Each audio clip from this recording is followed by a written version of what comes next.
Meu boa tarde aí para todos e todas. Hoje nós temos aí a linguagem erudita dentro da erudiciologia. Esse aqui é um verbete que a gente pode dedicar ao William e à equipe. E eu estou vendo, parece que ele não está aí, né? Não chegou, né? Agora, a linguagem erudita é um meio sistemático de comunicar ideias avançadas, construtos evoluídos ou sentimentos elevados, por meio de signos convencionais, gráficos, sonoros ou gestuais. Agora, a linguagem semi-erudita, a erudição minuciosa, o eruditismo, a inevitabilidade da erudição em função da evoluciologia, a permuta compulsória do hermetismo pelo abertismo consciencial, o registro erudito da linguagem, a polimatia, o cultismo, o culteranismo, o coloquialismo como dissertação técnica, as metáforas, as perífrases, os afixos, os jargões, os analogismos, o latinismo, o helenismo, a utilização contínua de neologismos técnicos, o enciclopedismo, a transdisciplinaridade, a multidisciplinaridade, os centros de excelência em consciencialidade, a cognops, a civilizaciologia, a pansofia, a tudologia, a União Internacional dos Escritores da Conscienciologia, a hermenêutica evolutiva, a exegese cosmovisiológica, a holofilosofia. Eu li tudo aí que nós estamos falando na fatologia. Agora, tem uma série de logias, para vocês terem uma ideia, só o detalhinho tem 23 logias. Agora, existe aí também a taxologia, onde nós mostramos 20 vocábulos admissíveis como componentes da linguagem erudita e que são incluídos nos temas e verbetes da enciclopédia da Conscienciologia. Aqui está a opção deles. Você, Rosa, se quiser, pode mudar exegese para exegética, se você achar que é mais conveniente. Agora, no fim, nós falamos, a linguagem erudita é consequência inevitável da evolução da comunicabilidade interconsciencial, desde os vagidos e grunhidos até alcançar o mega clímax transcendental do conscienciês. Você emprega a linguagem erudita nas comunicações? De qual natureza? Em quais universos de manifestações?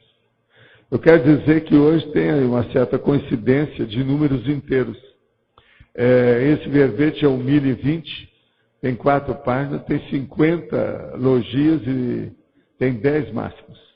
Agora, tudo isso pode ser.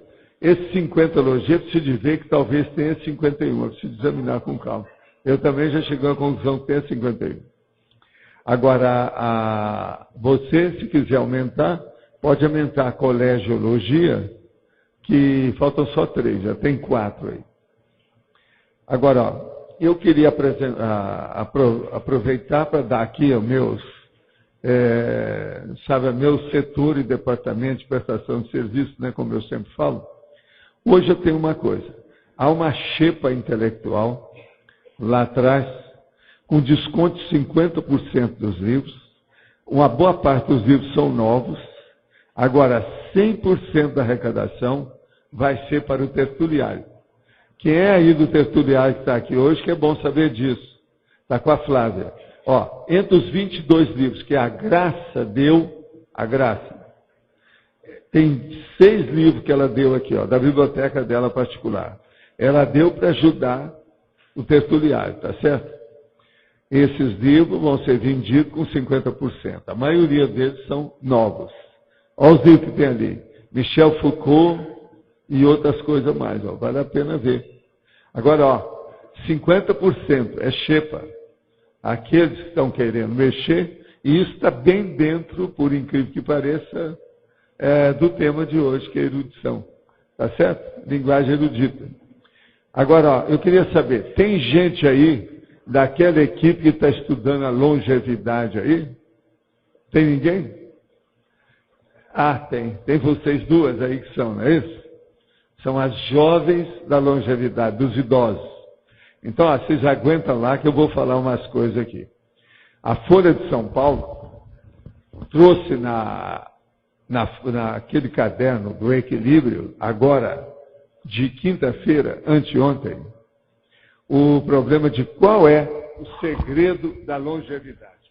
A legião de centenários. Como ouvi dos moradores de Vilcabamba, povoado do Equador, que tem 10 vezes mais moradores, com mais de 100 anos que a média mundial. Vocês sabem que na década de 60, eu já tinha me preparado para dar um pulo e passar uma temporada em Vilcabamba, que ninguém sabe o que é lá. Eu sou uma pessoa curiosa. Eu quis fazer a pesquisa, mas, na ocasião, apareceram uns convites imperdíveis para ir para o exterior, para a Europa. Eu fui embora, passei uma temporada fora, não deu para ir. E depois disso, eu não tive mais ambiente para chegar lá. Eu ia para o Equador, para ficar lá em Vilcabamba uma temporada, para sentir as energias do lugar. Porque todo mundo que já estudou, ninguém falou nada em matéria de energia. Agora lá, ó, é muito interessante porque é uma espécie de um vale no meio de montanha. Olha só, a gente está aqui. É isso aqui, ó.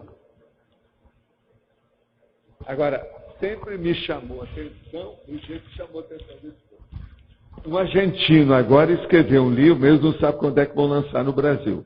Já está programado, é a editora Planeta que vai lançar, chama Eterna Juventud, Vivir 120 anos. Mas o lançamento ainda não está marcado quando é que vai sair esse livro. Agora, ele mostra lá, um dos casos do livro que ele fala. Dom Juan Medina parou de beber aos 106. De vez em quando ainda toma um puro, que é aguardente. Mas não mais do que uma por dia.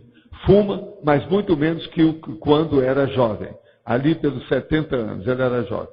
Aos 112 não conseguiu largar o chamico, que é um cigarro feito com a erva alucinógenas, que eles usam lá. Então, por exemplo, precisava de saber se é esse alucinógeno, se é o ambiente, se tem energia, um chakra da terra lá, se tem algum processo. A água, por exemplo, eles já pensaram, os americanos, mas nada ficou comprovado.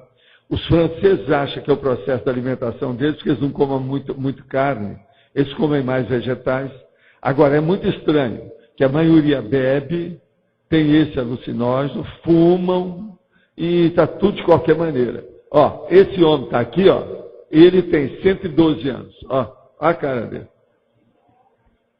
Agora, a diferença deles com a gente é de 40 anos só. Agora, médico e escritor argentino lança um livro sobre a população de Vilcabamba, no sul do Equador, que vive muito mais que a média mundial. Medina, por exemplo, em Vilcabamba, é um povoado com cerca de 4 mil habitantes no interior do Equador, 650 quilômetros ao sul da capital, Quito. Agora, que a paranoia pela vida saudável ainda não encontrou nada, uma solução para ver o que é que tem ali. Agora, seus habitantes fumam, bebem álcool, comem muito sal, tomam muito café e usam drogas. Como é que é possível? É tudo contra aquilo que a gente faz. Como é que vocês explicam uma coisa dessa? Por isso que está todo mundo de olho. Agora, que eles não têm preocupação, não há dúvida que os conflitos deles são mínimos, são. Então, esse negócio de acabar com o conflito, todo mundo sabe que isso aí ajuda. O coração funciona melhor, a circulação, esse problema todo. Então, isso é um negócio sério. Agora, a coisa mais séria que tem, e era isso que é uma das coisas que eu queria ir lá para ver. Lá é o único lugar que os homens vivem mais do que as mulheres. Como é que você sai dessa? Então, uma das coisas que eu queria estudar era isso. Fazer uma enquete com tudo quanto é mulher para ver se elas são normais e depois com os homens. E ver como é que é a vida sexual desse povo também. Para ver o processo de hormônio. A testosterona lá está falando mais alto. É preciso ver por que é isso. Isso aí o povo ainda não falou. Os homens vivem mais do que as mulheres. É o que está falando aqui. Agora, a média lá de centenário é 10 vezes mais que a média do mundo inteiro. São centenários saudáveis. Vamos entender bem. Agora, outra coisa. A água foi o que eles acharam. Depois a alimentação. Que a base lá é na base de milho, batata, vegetais e pouca carne. E tem uma vida tranquila. E para mim, o negócio da vida tranquila influi nisso. Agora, por exemplo, se eu chegar lá e sentir que tem muita energia no ambiente, isso já muda. Para mim, isso é um dos fatores sérios da história. Agora, o pior, depois dessa dos homens, tem uma pior para vocês. Até os cachorros vivem mais. Cerca de 25 anos lá. Ninguém descobriu a causa. Senão, se a pessoa descobriu o que é isso, você vai ficar rico. Eles já falaram aqui. Apenas comer 30% menos do que deveria garante vida mais longa, diz o médico e escritor Ricardo Kohler. Os longevos são sempre gente magrinha. De modo, todos os gordões que tiverem por aí, se preparem já comendo o caixão para encaminhar a situação para a Avenida da Saudade. Que a maioria do povo, isso eu já sei, isso é internacional. Quem sobrevive muito tempo é tudo mais magro. Agora, a expectativa de vida está ligada a serviço de saúde. O centenário de Vilcabamba leem sem óculos. Agora, essa eu ganho. Conserva os dentes originais. Essa eu ganho, que a maioria dos meus dentes são originais. E tem vida sexual ativa. Essa também eu ganho. Eu estou com 76 anos. Seus cabelos ficam brancos, mas voltam à cor natural sem explicação. Essa o meu avô ganhou, porque ele teve isso. Ele viveu mais tempo, chegou lá pelos 90, mais do que isso, e os cabelos dele depois começaram a voltar na mesma cor que era. Não foi totalmente preto, mas ficou entre vermelho e preto, assim. Voltou. Agora, todo mundo queria saber o que era. Outra coisa, o meu avô era careca. Então a turma queria saber o que aconteceu com ele. Se foi remédio no fim da vida, alguma coisa. Eu nunca descobri o que era. Esse era um dos motivos que eu queria ir lá. Que eu queria juntar o fenômeno do meu avô com o fenômeno de Vilcabamba, para ver o que se passa. Agora, outra coisa. Uma das coisas mais sérias que eu acho que a gente devia estudar lá, o que é? Vocês têm uma ideia? Eu ainda não falei. Macrosoma. O que é que tem que ver o macrosoma com essa longevidade? É uma outra coisa para se estudar. Sei lá, entende? Agora, lá realmente, de todo lado que eu andei estudando esse processo de longevidade, é o lugar mais curioso, mais atraente de tudo que tem. Eu sinto que isso foi uma das pesquisas que eu não consegui fazer na minha vida. Agora, há 40 anos eu já estudava isso aqui. Agora, vocês é bom pegar isso aqui, examinar, e outra coisa, quando sair o livro do Kohler, o argentino, você arranja para mim, viu, Cátia? É da editora Planeta. A gente vai ficar de olho aí. Porque esse aí eu quero ler com calma. Esse negócio de Vilcabamba, outra coisa. Existe recorte sobre Vilcabamba aí na Holoteca, tá? Que há muitos anos eu já estudo isso aí. Eu mandei um monte de material para lá. Agora, vocês que estão estudando os idosos, isso aí é um prato cheio. Vocês não podem recusar. Viu, amigo? Dessa vez eu te passei a pedra. Não adianta. Ganhei, viu? Quinal. Ela sempre ganha de mim certas informações, mas dessa vez, de vez em quando eu preciso fazer uma exceção, senão fica ruim, né? Fica parecendo que eu estou gaga, né? Tem que dar um jeito. Afinal de contas, nós estamos estudando longevidade. É um negócio que me interessa sobremaneira. Tá certo? Agora, gente, a linguagem erudita.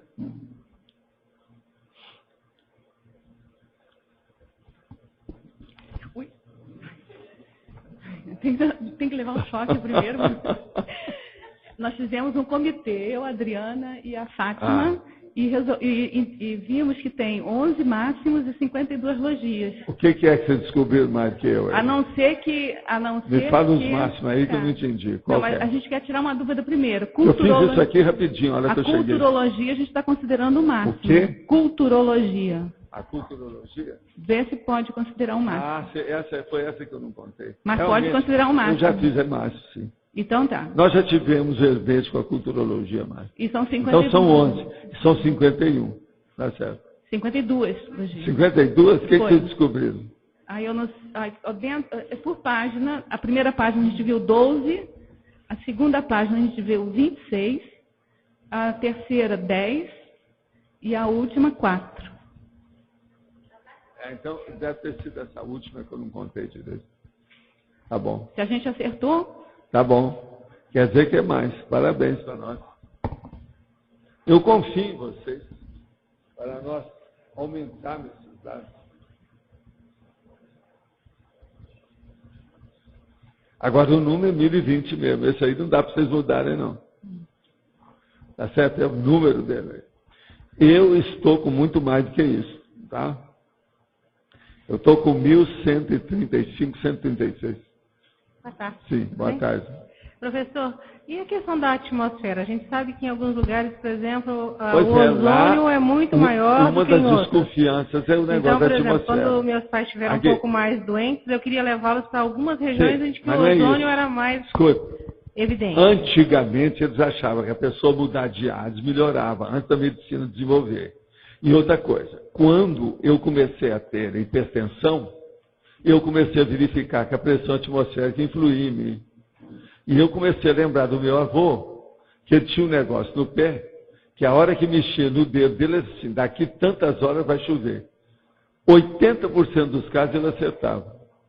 Então, existe um processo de atmosfera, devido ao problema de temperatura e umidade relativa do ar, que influi nisso. Também, né? Pois é. Então, outra coisa. Hoje, a medicina admite aquela minha hipótese, que a pressão atmosférica realmente influi no processo da pressão humana. Entendeu? Devido ao ambiente, o holopensene. Às vezes ela muda de atmosfera, ela chega até inchaço nos membros. Pois é. Né? Agora, veja, lá é como se fosse um buraco. Como se fosse um vale fechado, reservado. Deve ser isso. Uma vida tranquila. Deve ser. Esse é. Agora, para mim, é um conjunto de fatores. A única coisa que eu queria era excluir ou incluir os fatores multidimensionais parapsíquicos nisso. Em matéria de energia, por exemplo, eu não sei. Eu vi muito lugar no planeta, você está entendendo? Mas esse aí eu não vi. Esse aí eu queria ir fisicamente, porque esse fisicamente não resolve. Eu quero ver fisicamente. Vamos fazer uma... Eu senti como é que é. Agora, uma vez teve um rapaz que queria ir lá para me representar. Fazer tudo que eu ia indicar para ele o que ele queria fazer. Mas não deu também, porque ele casou. Casou e mudou. Então, não deu. Não foi para Vilcabamba. Ele casou e mudou para outro lugar. Tá bom, obrigado. Tá certo? Esses dias eu vi na televisão também uma senhora com mais de 100 anos, fuma, bebe, come carne de porco, faz o diabo, é também magrinha, né? Agora é interessante isso, porque... Sei, mas aí agora é um processo, esse aí a gente explica. É um processo de metabolismo, anabolismo e catabolismo. Se ela está magra e come e bebe de tudo assim, desse jeito, pode ser só isso. Está entendendo? Porque o metabolismo funciona, extrai as coisas todas, ela está com uma boa genética, ela aguenta bem. Isso aí é mais ou menos normal. Eu não vejo nada demais, não. O que eu supus como leigo que ela come, e sei lá, o organismo dela não aproveita, não sei. Pois é, mas agora o problema todo que eu vejo é o seguinte, por exemplo, no meu caso pessoal, eu como cobaia, as coisas que eu examino é o seguinte, eu sou muito vítima dos processos modernos, que eu uso todos os processos avançados da tecnologia, desde a comida aos aparelhos, à vida. O meu corpo é uma máquina, minha casa é uma máquina, meu escritório é uma máquina, tudo que eu mexo é uma máquina. Isso influi, por um lado, positivamente e, por outro lado, negativamente na minha saúde. Então, por exemplo, a hora que eu fiz esse levantamento para ver como é que eu estou, eu tenho um pouquinho do processo na carótida, que é o que eu estou tomando remédio agora para largar o negócio. Agora, isso é deposição de ateroesclerose. Agora, isso não afeta em nada em mim, porque não está afetando minha memória, minha elaboração de pensamento, o processo de juízo crítico, não tem nada. Isso ainda não afetou nada em mim. Agora, tem uma coisa. Na minha família, por lado da minha mãe, que é o lado do meu avô, esse que eu vivi, muita gente fica com Alzheimer. Muita gente com senilidade. Entende? Agora, isso tudo, eu também ainda não tenho nenhuma demonstração disso até o momento. Agora, o meu avô, por exemplo, ele foi lá por quase 100 anos. Mas, ele já estava senil há muito tempo. Durante os últimos anos, mais de uma dezena de anos, ele estava bem senil, bem alterado. Então, o problema da lucidez, no caso, influi. Agora, veja, eu faço isso tudo. Uma vez a Ami chegou para mim e falou assim, nós estamos perdidos, porque você, médico, domina toda a situação. Olha tudo sobre a sua saúde. Você entra nessas coisas todas, tem até câncer na cabeça. Como é que fica com a gente? Em parte ela tem razão, mas agora veja. Eu sou uma pessoa que me exponho demais ao processo moderno. Esse povo de Vilcabamba não tem nada a ver com isso. Eles estão vivendo a vida primitiva da natureza. Eu procuro compensar a minha natureza. O que é que eu compenso? Por exemplo, vocês têm uma ideia? O que é que eu compenso os processos técnicos? O quê? A casa. Olha lá, ela lembrou. A minha casa afogada na natureza, cheia de inseto, bicho, de tudo quanto é jeito. As árvores que chegam com as frutas na janela. Eu tenho na janela até na frente da casa, vocês sabem, que tem lá a condessa, entende que é a mulher do conde, aquela fruta. Mas essa aí só tem que ela não é boa, mas está carregadinha. As frutas estão chegando na janela e batendo lá. E, ó, já tem umas desse tamanho. Está vendo? Então, isso tudo é o problema da interação com a natureza que eu procuro para que o asfalto não domine a minha vida, para que a selva de pedra não me mate. Você está entendendo?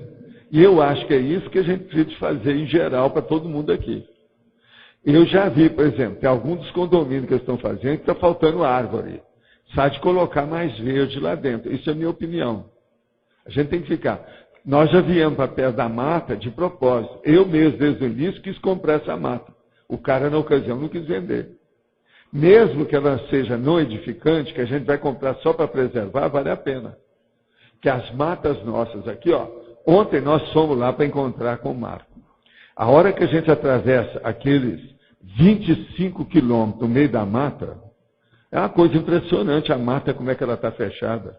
Os cipós que tem nessa mata é mais corda do que aqueles dos navios mercantes.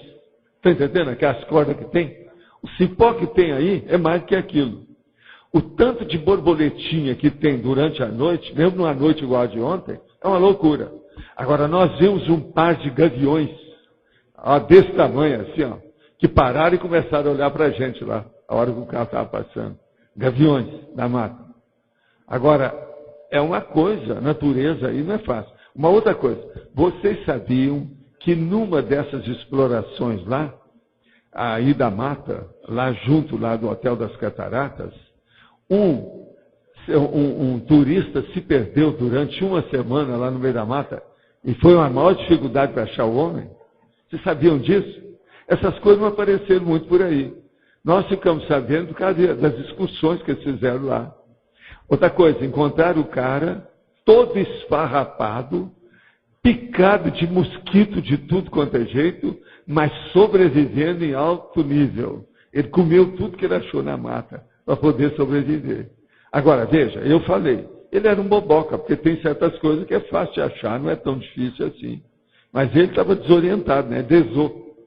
Se perdeu uma semana. De modo, Arlindo, eu quero te falar, tá? Cuidado, viu? Agora, essa senhora, inclusive um médico ali, deu opinião na hora, perto dela, foi esses dias aí na Globo até, aí disse que o organismo dela é excepcional. E ele recomendou, mas ninguém deve imitá-la de comer carne de porco, fumar, papá, ele era coisa do organismo. O meu avô, por exemplo, e a minha turma lá, ficava com os processos de Alzheimer por causa da carne de porco, por causa do tocinho. É tanto que eu conto sempre aquela história, que eu vi isso acontecer com a minha mãe. O meu avô era acostumado a comer tocinho. Então, a hora que ele chegou lá pelos 60 e tantos, eles começaram a dar para ele a batata do mesmo modo do tocinho. Tirava a casca, aquele negócio todo, e cozinhava. E dava para ele. E ele falava, ei, tocinho gostoso. E comia. Ele morreu comendo tocinho gostoso, que era batata. Entendendo? Que era o jeito para tapeado, porque ele era acostumado com tocinho. E lá era comum isso mesmo. Na minha infância a gente tinha mais, era carne de porco. Era mais do que galinha. Agora você citou a questão do esse pessoal lá do Equador pode ser macrosoma e influenciar? Não, eu não sei nada. Mas são as hipóteses que eu levanto. Pode ser. Aqui, a energia, macrosoma, o chakra da Terra, por que não? Tudo isso, só esses três são parapsíquicos. A gente tem que examinar isso.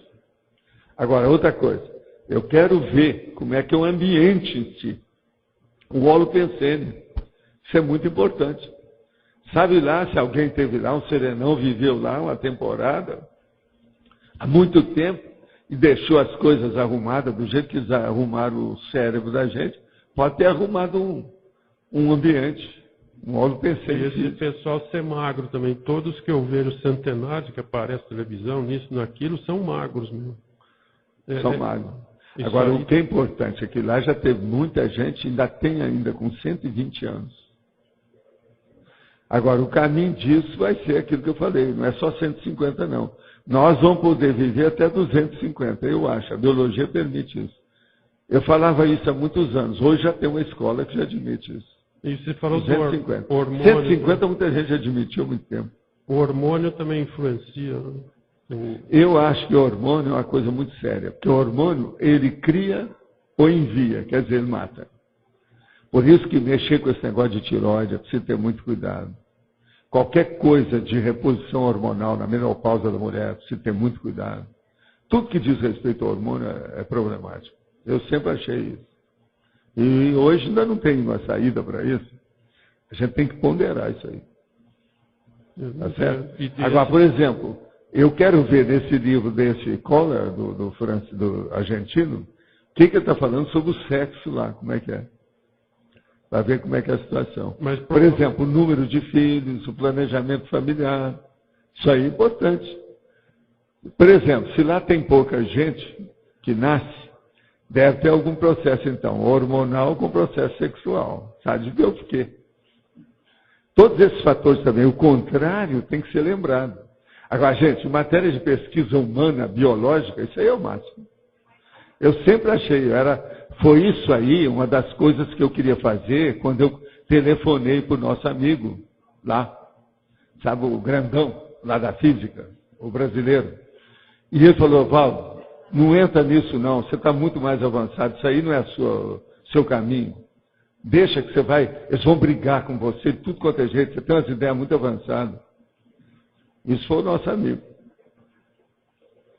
Pelo telefone ele me deu conta.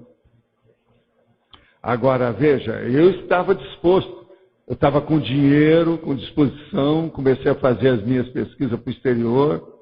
Então, eu telefonei para ele e falei assim, me dá um palpite. Eu estou falando do César Lattes, gente, que ele me ajudou na opção de coisa. Eu pedi para ele, o homem era uma cabeça. Eles falaram até que ele estava doido, mas o homem era um gênio. Gênio. Eu já vi, depois que o cara morreu, não tinha nada de doido, não. É muito equilibrado o César Lattes, uma cabeça. Físico. Fora, sério, é o físico brasileiro. Agora, ele é que me tirou da jogada da questão da pesquisa. Foi depois que eu comecei a fazer, então, a pesquisa lá em casa, com o processo da pia, só para ver os problemas nossos de energia, que naquela ocasião eu queria ver o troço de Vilcabamba, queria ver o processo da luminescência, que é isso que já descobriram aí, queria ver o problema o processo da respiração vegetal e humana, com todos esses problemas. Queria ver o problema o timo. Tem uma série de coisas que eu tinha interesse. Tudo dentro do processo biológico, humano. Agora, esse pessoal também, geralmente, é bem lúcido pelas entrevistas que a gente vê. Não, esse de Vilcabamba são lúcidos. É esse que você está falando? Não, todos que eu vejo aparecem na televisão centenários. Não, eles já levam lá a pessoa que é. Geralmente são. Eles são escolhidos, né? Agora, o problema é que Vilcabamba é diferente. O povo tudo é lúcido. Lá é mais. Agora, por exemplo, esse negócio de ler sem óculos, eu leio sem óculos. Negócio de dente, eu também cuido. Mas agora, por exemplo, eu não posso comparar. Meu pai era dentista, eu sou dentista. Eu cuido dos meus dentes. Então não tem vantagem nisso. Você está entendendo o que quer dizer? Então precisa de ver por que lá. Deve ter um motivo. E lá eles não têm. Agora, questão de olho, isso é outra coisa, porque eu leio demais, eu leio mais do que eles. E como é que eu tenho olho? Para poder ler, meu negócio é miopia. Agora, miopia eu tenho desde os 13 anos. Agora, até que ponto, por exemplo, que o negócio da miopia foi devido ao meu nascimento? O negócio de ter rachado a minha cabeça na hora de nascer, que eu também não sei. De dente pode ser alimentação, porque eu tenho dente conservado, mas eu faço uma escovação acima da média. Pois é. Mas você faz aquele negócio das 22 vezes, né, que se mastiga, não é isso? Não, eu fico meia hora fazendo, geralmente. Agora, Lá eles não devem fazer essa escovação. Não. Por isso que a gente tem que ver, tem que fazer essas comparações todas. Agora, que eu acho isso fascinante, acho. Ô, Érica, você não acha o máximo se você fosse a Vilcabamba para fazer uma pesquisa? Gente, é isso que é a chamada curiosidade científica. Essa aí, para mim, é um dos tops que tem na Terra. Eu que rodei, que vi tanto lugar, aquele monte, por exemplo, do Hawari, lá, onde tinha o vento encarnado, você podia chegar lá, você tinha que tirar tudo em você. Se você fosse de óculos, o vento tirava o óculos na hora. Agora, vento encarnado, 24 horas, o ano inteiro. Agora... O outro lugar que tremia, a cada meia hora dava um tremor de terra. Tem um monte de lugar desse. Mas isso aí é fichinha. Agora, Vilcabamba é outra coisa. Em cima é a pessoa. Eu queria perguntar, aqui em Foz tem esse problema das energias ótimas aqui, Chaco. Isso aí influencia também no influencia. Agora, por exemplo, esses problemas todos da natureza ser exuberante, ela passa da conta. As tempestades aqui são espetaculares. O vento, às vezes, é espetacular. O processo do verde o ano inteiro, é muito estranho isso aí. O verde o ano inteiro, nessa zona rural nossa, aqui, é um fato. Faz 13 anos que eu vejo isso. Essa terra roxa é mais fértil do Brasil. Pois é, mas essa é a mesma terra da minha terra, né? Lá em Monte Carmelo é a mesma coisa.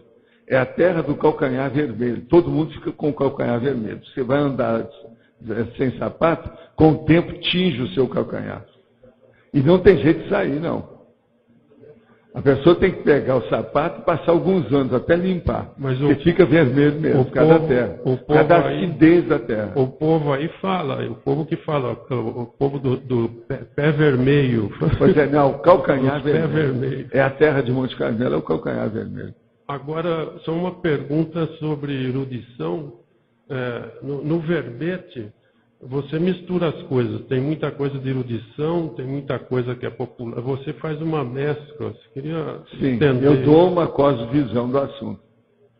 Mas agora, veja, lá no fundo tudo tem uma convergência.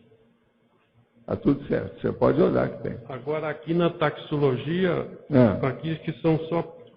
Geralmente são neologismos aqui, não? Alguns? Não é bem neologismo, não. Aqui não tem tanta, não. Acrasia é coisa antiga. Alexitimia, até um certo ponto, que isso foi criado no fim do século passado. Parece que não tem. A cribologia é coisa antiga. A própria Igreja Católica usava isso. Mas isso aqui você a telia também é coisa... A telia é da turma do Max. Não tem neologismo. Dos gregos. A telia, não tem um neologismo. A telos. Eu que falei. Agora, etologia também é coisa grega. Mas são todas frases, palavras eruditas. Energima é coisa muito antiga. Mas você deu como exemplo de palavras eruditas aqui. Tudo. Agora, aqui tem mais termo que a gente poderia colocar. Como é que é aquela do portão lá da entrada?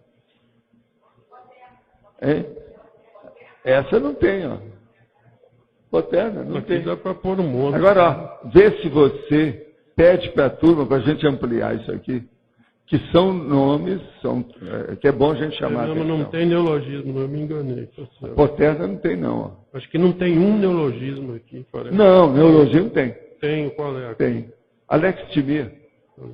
Esse foi criado na última quartel do século XX. Mas eu sei, eu estudei isso mais. A grande maioria não é neologismo. Não. Orismologia mesmo é antigo. Polimatia é antigo, protimia é antigo, ontologia é antigo, noção é coisa, inclusive, do direito. Não tem muita coisa mesmo, não. Mas isso... Aqui, talvez, mesmo, é alextimia. O mais tudo já tem cabelo branco. Já é de idade. Mas você pegou... Não, eu peguei aquilo principais, assim, porque que tem um monte da linguagem erudita nossa, né, que nós usamos. Agora, essa linguagem erudita aí é usada numa série de linhas científicas, né? Não é só a gente. Tá ok, obrigado. É isso? Tá ok? Mas então, Jarbas, o que é que tu contas?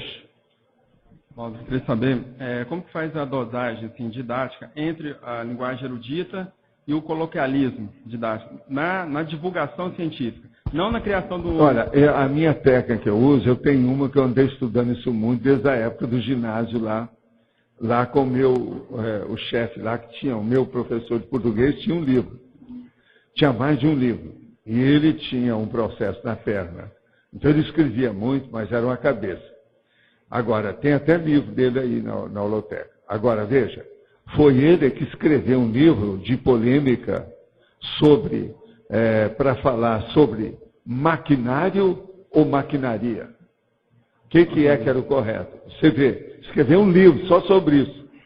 O homem era uma cabeça. Agora, através dele, então, porque eu divido a perna dele, de vez em quando eu frequentava a casa dele e conversava, porque eu era da administração, era a coisa mais fácil fazer amizade com os professores, entende? E esse foi meu professor durante alguns anos. Agora, o que é que se passa com ele?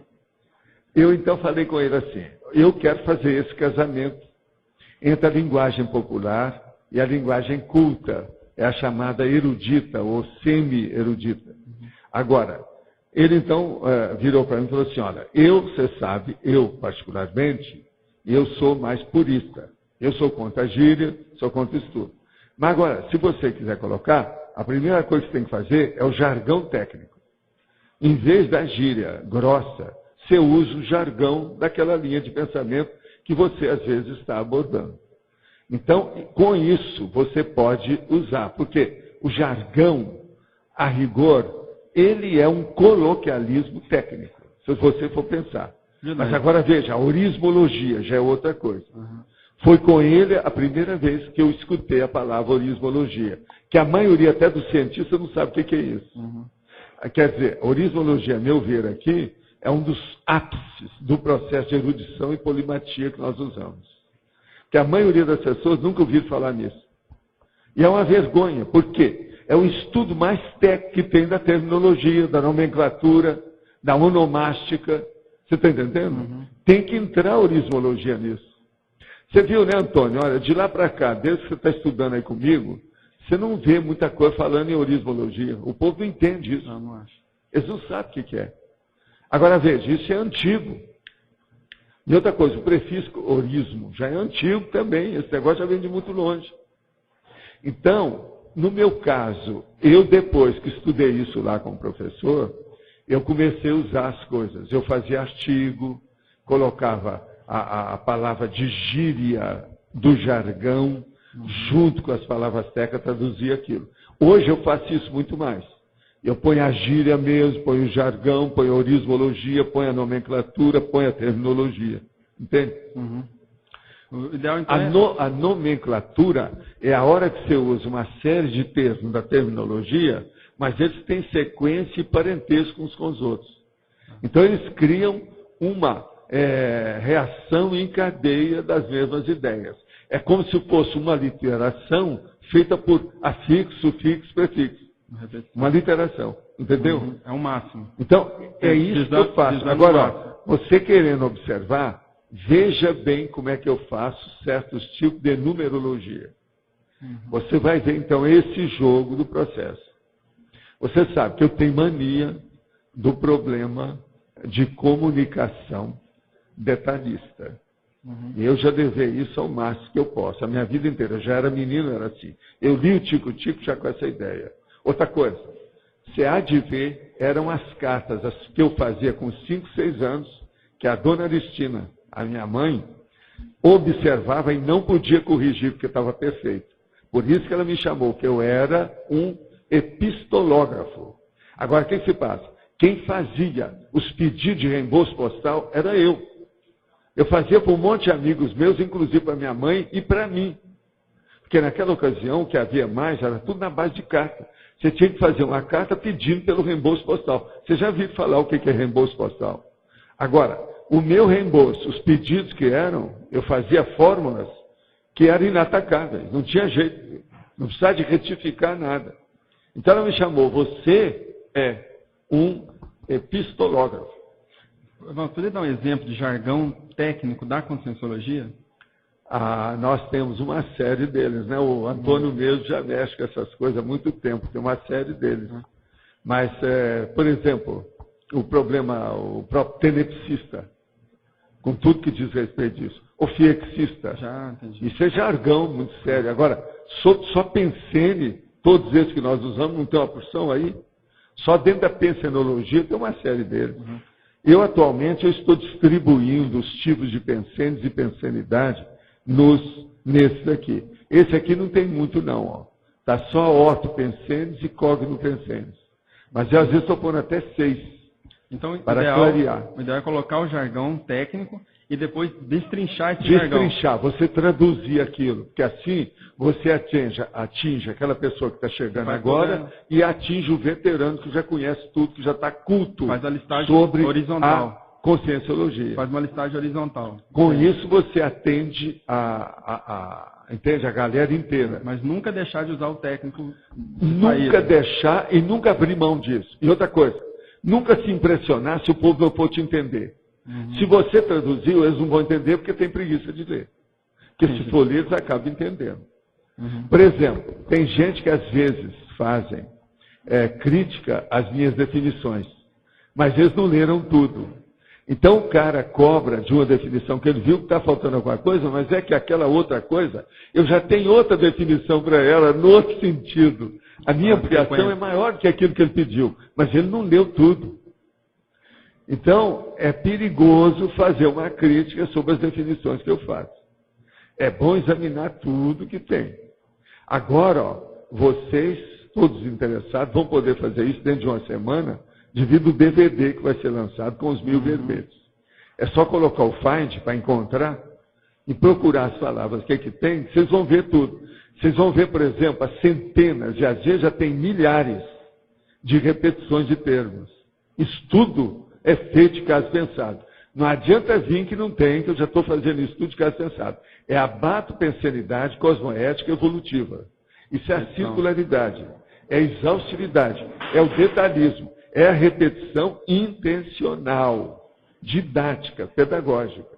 Gente, eu estou falando uma série de coisas há várias vidas. O que adiantou? Nada. Se a gente mesmo repetindo adianta muito pouco, pensa bem se nós não repetimos as coisas. Quem é que vai entender o que a gente fala? O negócio é o seguinte, você bateu numa tecla uma vez e acha que já está tudo feito, você está muito enganado. A pensenidade exige bater na tecla através dos séculos. Repetição, né? Senão não vai não. É o treino do atleta. Agora, eu quero falar para vocês. Eu já tive vida que eu mexi com o processo da Tenese. Mas não pegou. Outra coisa, nessa minha vida, não pegou. Entra a minha turma lá, os nossos parentes. O que adiantou? Olha esse povo todo. Por exemplo, o Júnior lá, com aquelas coisas dele. Um cara, esse Júnior, você está entendendo? Ele é como se fosse meu sobrinho, né? Segundo sobrinho, pessoal, meu primo. Igual a ele. É igual eu. Agora, o que se passa? Ele tem, talvez, em certas áreas, mais parapsiquismo do que eu. E nada. Agora, e aquele outro meu primo, o Rivaú França, por exemplo? Vamos falar isso. Ele ligou ontem pedindo para falar com você. Ah, está querendo falar comigo? Tá. Ontem. Então depois você me dá aí o endereço onde é que ele está, porque ele viaja muito. Eu vou telefonar para ele. Está indo para Portugal e quer falar com você. Esse cara, a gente tem que dar um jeito, eu tenho que dar uma rasteira nele oportunamente. Esse não tem saída. Ele já esteve aqui. É um rapaz mais bonito que os outros. Todo mundo viu, ficou doido. As moças todas olharam para ele, começaram a tremer. Aquilo já cria problema para ele, por causa da força presencial dele, você sabe. Ele é um problema isso aí. Mas agora, o parapsiquismo dele é uma pena total. Até que você falou da definologia, eu achei que, quando eu estava lendo, que bem, você define meios de signos convencionais, gráficos, sonoros e gestuais. Mas você não classifica, o que classifica, não sei, eu achei, o que classifica nesses signos e nesses símbolos, o que é a típica da linguagem erudita. Eu deixo pelas pessoas, para eles estudarem, que é o processo da horizologia, isso aí varia infinito.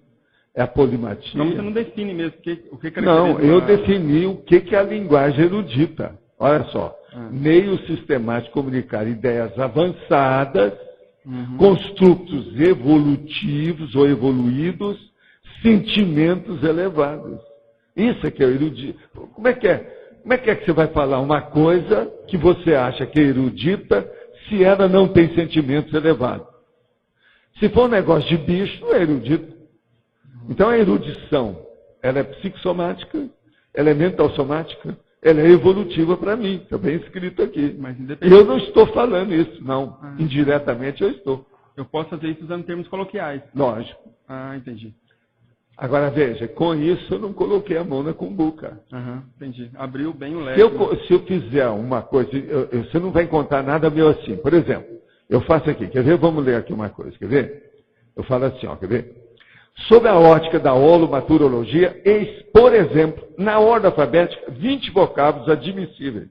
Eu não falei, olha os vocábulos que existem. Não. Eu estou dando, por exemplo, eu não sou bobo, eu não ponho a mão na cumbuca. Que é isso? Eu nunca falei uma coisa definitiva. Você não restringiu não pode. A criatividade. Não, né? Não é a criatividade, é a realidade. Tá. Eu estou dando 20. Estou dando um exemplo. Mas agora, definitivo. Eu nunca cheguei aqui e falei assim, ó, esse verbete é definitivo. Não existe isso. Não há nada que seja absoluto, nem definitivo, nem para sempre. Não há conclusão não, realmente final. Lembra daquele negócio? Conclusão final não existe. Eu já expus isso aqui várias vezes. Agora, dialética, veja, né? vê se tem lógica o que eu estou falando. É falta de dialética nisso. Né? A dialética é o negócio. Agora, o dialogismo. Hoje em dia eu estou vendo que a turma que estuda muito aí é o dialogismo. Você sabe que eu andei recebendo aí de umas amigas minhas que são doutoras em português. Elas mandaram 2 livros para mim. Escrever junto com outras. Estudo da universidade. Foi feito agora em Curitiba. Tem um delas, um dos livros, que eu vou trazer aqui uma hora. Que vale a pena ver a linguagem dela. Alto nível. Ela fez até o livro, dedicou lá, falou tal. Mandou para mim, que essa aí é minha conhecida. É gente que frequenta as nossas coisas. Mas agora, o livro dela é muito avançado em matéria de linguagem. E ela fez naquele estilo pedagógico, que faz exercício a cada capítulo que passa, aquela coisa toda. Mas agora, do ponto de vista de argumentologia, o livro é uma perfeição. Agora, o que é engraçado é como é que elas, todas essas professoras usam o problema da relação, né? O problema da confrontologia, você está entendendo? Esse processo tudo do duplismo. Analogia. Mas o que tem de duplismo lá que eles falam é tudo correto. Não há nada para você fazer qualquer restrição. Eu vou trazer o livro depois e vou mostrar para vocês, mas eu quero anotar mais, tem umas coisas que eu ainda estou fazendo, vale a pena. Tá?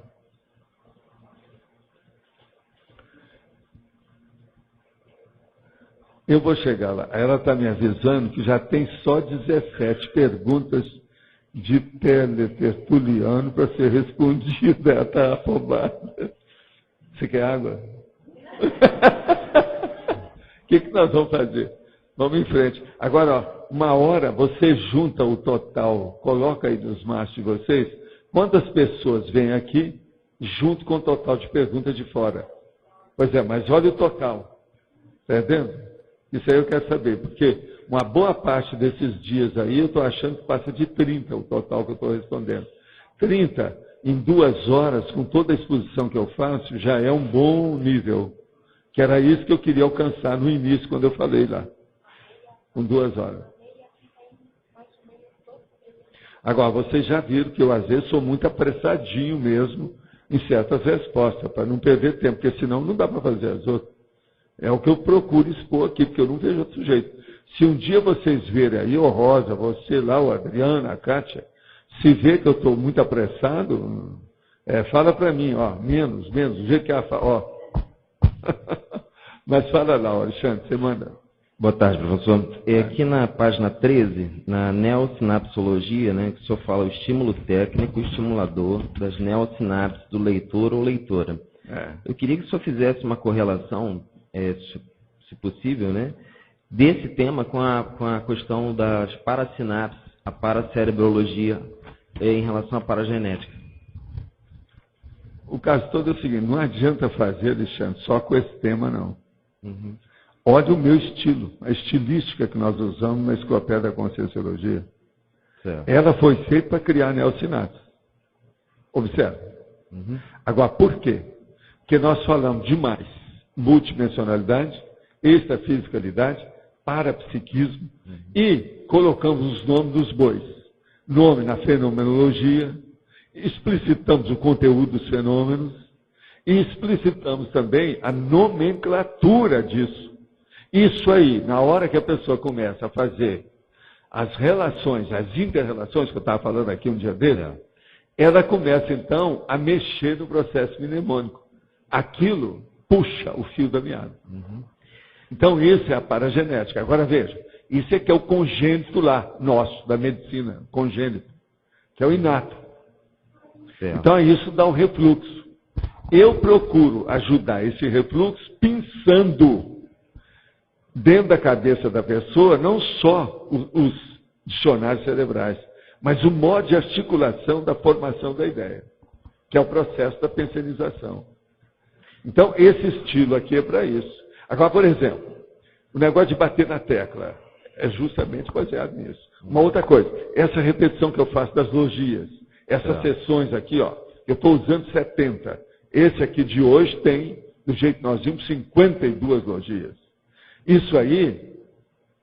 Agora, se uma pessoa ela começar a estudar uma semana esse material que já tem dos verbetes, no estilo que eles estão, e ela começar a compreender 50% disso, ela vai ter ideias extras por si mesma através do processo da retrocognição.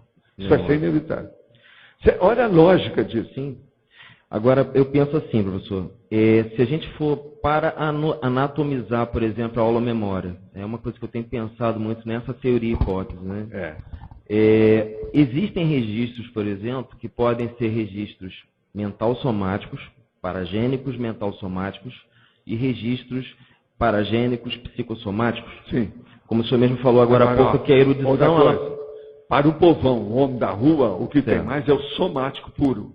Somático, sim. Você tem que partir disso. Então, a pessoa que chegou aqui, se ela teve uma infância difícil, ela vai ter muito somático puro em cima dela. Entende? E, em segundo lugar, ela vai ter o psicossomático também muito forte. Então, o mental somático vai ficar pequeno. Outra coisa, se ela nasceu na zona rural e trabalhou como operário, ela é mais braçal ou pernal, como eu chamo. O problema intelectual, que é o cortical, vai demorar. Que esse povo de Vilcabamba é tudo pernal ou braçal. Eles são pouco intelectuais. Por isso que eles não têm preocupação, não há conflito. Que o processo todo do conflito é a pessoa que pensa mais. É o problema da erudição, é o processo da intelectualidade. Está entendendo? Esse é muito mais. Que a pessoa começa a fazer perquirição, que é a conscienciometria lá da Flávia, com a situação cônscia, etc. A cônscia. Mas, por exemplo, na história da erudição propriamente dito, né? A gente sabe que tem cientistas, por exemplo, como Pasteur mesmo, foi um cientista que estudou muito, pesquisou muito, né? E ele era um temperamento difícil. Dificílimo, E aí eu percebo, quando eu leio a biografia do Pasteur, o seguinte, que ele tem uma matriz epistemológica, até de erudição, uma certa erudição, dentro de uma área específica, né? E que é uma coisa muito fechada, uma coisa muito obtusa, né? Muito obscura às vezes. E aí eu pergunto ao senhor, isso é uma matriz epistemológica. Essa matriz que está registrada na paragenética de um cientista convencional como esse, ela no decorrer do processo evolutivo, até como o senhor citou aqui que as palavras evoluem, né? E a palavra eu vejo que é uma síntese do holopensene também da pessoa, isso é um registro paragênico. É um desequilíbrio paragênico que mexe com a parafisiologia do holossoma. Né? Então seria uma parafisiopatologia. Existem uns negócios que a gente tem que estudar. Existe um camarada que estudou em Lambarene, na África, a turma dos anseníase, da anseníase, os ancenianos, os leprosos. Esse cara foi muito falado durante muito tempo. Você sabe o nome dele, né? É um cara internacional, teve muitos prêmios. Ele trabalhou com essas coisas todas na África, mas ele também tinha um temperamento muito difícil. É vendo? Igual o caso do Pasteur. Agora, aqui perto de nós, tem um cientista que veio da Europa e que trabalhou no Paraguai. Como é que é o nome dele? Bertone. Esse cara, por exemplo, ele devia de ter um temperamento fora de série. Por quê? Ele mesmo fazia as prensas para imprimir os artigos dele para mandar para as revistas.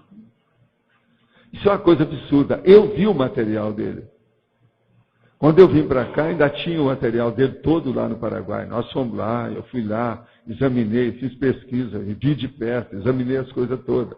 Foi aí que eles começaram a fazer mais. A gente incentivou para fazer hoje essas expedições, esse negócio todo de turismo que tem para ir lá ver o caso do Bertone.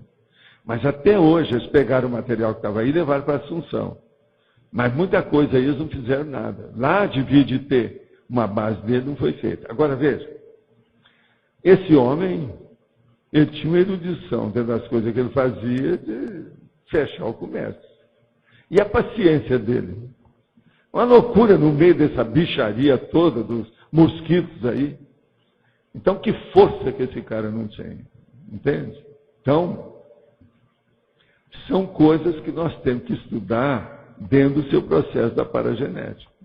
A paragenética do Bertone deve ser uma coisa, é um absurdo para ver o que esse homem fez, sozinho, no meio do mato, como é que fica?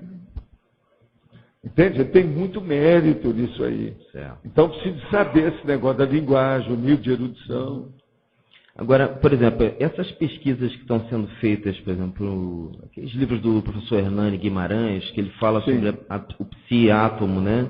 Eu tenho lido muito, tenho pesquisado muito nessa área, e tenho visto uma correlação muito importante, por exemplo, das psi-partículas, né? Em relação às percepções, não só as percepções retromnemônicas, mas as parapercepções extrafísicas, e as partículas que são as decodificadoras, que são o que ele chama de intelecton, né? São essas partículas que agora, seriam... tem vários que andaram estudando, não foi só Hernani, não. Ele caminhou com a coisa, a gente mesmo incentivou muito ele a fazer isso. Mas você acha que tem fundamento essas bases até científicas? Um certo ponto. Isso aí, cedo ou tarde, vai ter que dar nome para tudo isso. Certo. Está entendendo? Isso não tem jeito. Uhum. Mas agora, o problema nosso é que eu, no meu caso, eu falava isso para ele, Hernani, segue por aí. Eu tenho que seguir para ter uma visão panorâmica da coisa, para a gente ver aonde nós vamos. Certo. Agora, ele não, ele já estava lá, igual na ciência convencional, específico, dentro da especialidade. Entende? Agora, o que eu quero é ver a coisa grande. Por exemplo, como é que é? É preciso a gente estudar tudo isso aí e ver também o para-microchip. Como é que fica no microsoma? Como é que fica na paragenética? Agora, ele dá mesmo, o Hernani já usava aquela orientação, que já vem de muito tempo isso, em outras áreas de trabalho, inclusive de seitas e filosofia, tudo isso. Que é o problema que o elemento ou corpo, ou fator organizador do corpo humano é o psicossoma, que ele chamava lá de perispírito, né, o negócio. Uhum. Isso é um fato. A base é essa. Agora, o problema é que tem uma ligação, que é a energia, que a gente chama hoje de energossoma. Então, essas coisas não podem ser esquecidas. Agora, veja, partícula é um negócio que ainda vão descobrir muita coisa por aí. Não só na física, como fora. Quando eles começaram com esse negócio de partícula, eu falei assim, isso aí vai longe. Daqui a alguns séculos ainda estão descobrindo partícula nova. É igualzinho estrela. É igualzinho planeta. Cada mês, se tiver mais óculos, eles vão ver mais gente, mais coisa. Tem muito por aí afora. Partícula é a mesma coisa. E assim, no aspecto até vivencial, né, até para corroborar o que eu estou falando, assim, um período que eu estava estudando mais essa parte de campo eletromagnético, eu ainda estou estudando muito isso, foram os períodos que eu tive na minha vivência profissional diária, algumas gestantes com abortamento por problemas cromossômicos, né? Então, eu até anotei essa vivência, tenho anotado algumas vivências desse tipo. Vale a pena. Porque eu acho que existe uma correlação, eu estou vendo uma sincronicidade. Por exemplo, o Hernani também andou estudando, a gente mesmo falou muito com ele, porque você sabe, eu conheci o Hernani a vida inteira, com uma opção de coisa, a gente trocava chumbo. Eu mesmo dei aparelho para o instituto dele, para ver no escuro, os troços todos, aquele negócio todo infravermelho. Agora, o que é que se passa na história? Existe uma série de considerações que a gente tem que levar aí a efeito, levar à frente para ver, que são os detalhes do processo da próprio renascimento. O problema da genética, isso que eles estão estudando, vai ajudar muito, mas ainda não é tudo, não. Tem muito mais coisa atrás disso, por causa da paragenética.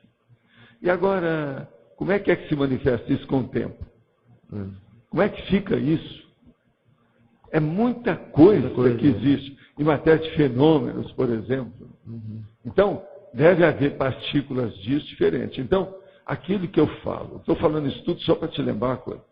Você já viu eu falar muitas vezes, que isso é uma das minhas hipóteses de meio século, que o serenão, por exemplo, ele tem atributos, inclusive mentais, que nós ainda não atingimos. Quer dizer, o cérebro dele, eles ainda não passaram tudo que o cérebro tem e com a bula, com as instruções de uso para a gente. Pode ser até que o nosso cérebro tenha aquilo que ele tem, mas a gente não sabe usar. Então deve ter conexões que são muito sérias nisso. Então, a hora que começaram a falar de neurotransmissores, eu mesmo falei, isso é o início do princípio do começo. Mas as neosinapses são mais sérias ainda do que isso. Outra coisa, a hora que descobriram, principalmente depois que o Einstein morreu, que eles examinaram o cérebro dele, e descobriram que o negócio não era de neurônios. Neurônio todo mundo tem igual. Agora, o problema são as sinapses. A hora que tem as correlações das sinapses, é que muda a inteligência da pessoa. Então, até que ponto que essas partículas, elas estão justamente na neosinapsologia? Interligando, né? Eu já pensei nessa teoria. Essa aí é que é a minha ideia super antiga. Isso aí vem da década de 50. Eu pensei nessa teoria já, professor. Isso aí é o nosso pensamento. Mas veja, já vão para quase 60 anos, não tem novidade nenhuma até agora. E eu procuro ler aí as coisas todas da neurociência, que eles criaram uma nova ideia, né? Uma nova coisa. Em vez de neurologia, neurociência. Mas muda os nomes, mas a obscuridade continua do mesmo jeito. Agora, eu estou vendo, por exemplo, que essa revista que eles têm lançado, ela é muito boa. Essa da neurociência aí, que o Siddhartha colabora. Mas eles lançam mão de todas as coisas. Daqui a pouco, se não tiver cuidado, vai ficar igual aquelas revistas da Espanha, sobre fenômeno, que tem umas que são de morte. É só besteirada, com excesso de tudo. E tudo baseado em algum fatinho. Tem um pedaço de fato assim, eles exageram o resto. Agora, nós temos que parar com isso. Daqui a pouco, eu estou com medo que essa aí da neurociência vai ficar assim. Eles já estão apresentando tanta coisa lá e fazendo correlação para preencher espaço. Esse negócio de publicar sempre e fazer jabá, que é a comida de caserna, é um problemão isso aí. Obrigado, professor. Fora do verbete, tá? Eu tive uma experiência essa noite, assim, bem forte, e em relação à questão grupal mesmo da CCCI. Eu não sei se tem a ver, né, com a movimentação que está acontecendo. E eu queria saber se você teve alguma percepção também, se ocorreu alguma coisa, para eu confirmar. Posso contar a experiência? Sei, mas olha, essa noite a única coisa que eu tive foi que eu trabalhei menos, que eu fui dormir mais tarde. A única coisa que foi, mas não teve novidade nenhuma. E a outra coisa que tem aqui é que nós estamos com a turma aí de ex-políticos que estão nos ajudando esses dias. É a única novidade que eu vejo aqui mais direto. Ah, tá. Não, a experiência era assim, era como se tivessem, assim, muitas, mas muitas pessoas mesmo, né? E estava todo mundo se preparando para ir viajar ou para ir para algum lugar. Aquele grupo, ele ia se separar. Então, as pessoas preparavam malas. Era, exatamente. Só que aí, ao mesmo tempo que estava acontecendo, eu estou falando, eu estou sentindo o coronachoque. Ao mesmo tempo que estava acontecendo isso, passava uma tela. E nessa tela vinham imagens assim, que eu nem consigo descrever de tecnologia que tinha ali. E ali mostravam, aquele grupo todo, mostravam vários grupos pequenos no futuro. Então eu via pessoas que estavam ali do meu lado, elas estavam com um rosto diferente, com cabelo diferente, todo diferente daqui, entende? Completamente. Então eu via pessoas mais velhas, mais novas, era como se mostrassem assim, um panorama de como seria aquele movimento que aconteceu ali no futuro, em vários grupos diferentes. Bem, agora, mas foi muito forte. Tem assim. uma pergunta só que eu quero te fazer. Tá. As perguntas daquele povo que estava diferente, é tudo gente da Terra ou tinha extraterrestre?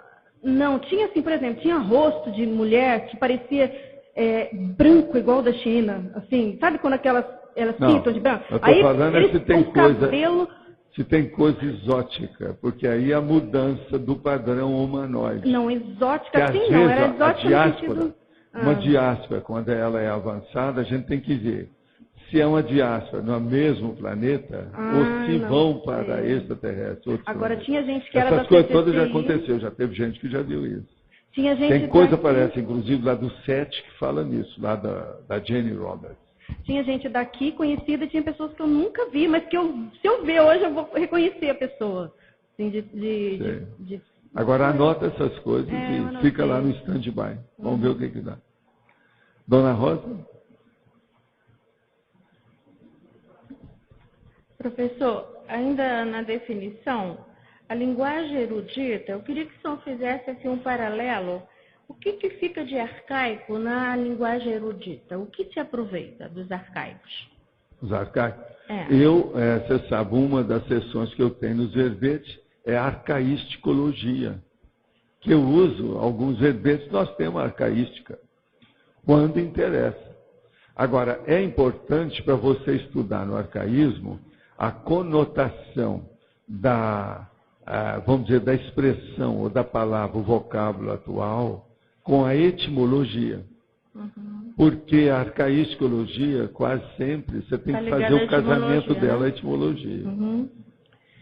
Bom, agora, do ponto de vista da historiografia, a gente tem que estudar isso, senão não está certo. Porque tem toda uma história da origem. Tem. Então, eu queria ver o seguinte, quando o senhor define aqui na definologia, o senhor coloca signos convencionais, gráficos sonoros ou gestuais. Eu queria também ver o que tem a ver com a linguagem criptada. A linguagem interpretada? Não, criptada. Encriptada. Não, essa aí são coisas, são gráficas. Né? Fica. A criptografia nada mais é do que um gráfico. Mas isso fica registrado na paragenética? Às vezes fica. Mas eu não sabe como é que é. Aquilo que o Alexandre está perguntando, eu não sei. Quando o senhor fala na técnica... O número de linguagem, o tipo de linguagem varia infinito. Para mim, ainda existem muitos outros tipos de linguagem que nós ainda não definimos, nem localizamos, nem identificamos. Então, esse processo ainda tem que estudar mais. Sim, outra coisa, quando o senhor fala nessa questão que o senhor, uma vez o senhor me respondeu, a necessidade de todo o indivíduo, toda a consciência, conhecer bem a linguagem erudita e principalmente a arcaica, né? Que quando se vai fazer assistência em comunex mais atrasadas, ou atrasadas que ficam bem cada assim, parte histórica. Primitivas, né? Que a comunicação só vai ser feita através desse tipo de linguagem. Através daquilo é preciso você entender. Agora veja, se uma pessoa não viveu aquela época e ela não tem boa rememoração, está danado o problema. Porque isso vai perturbar a telepatia da pessoa.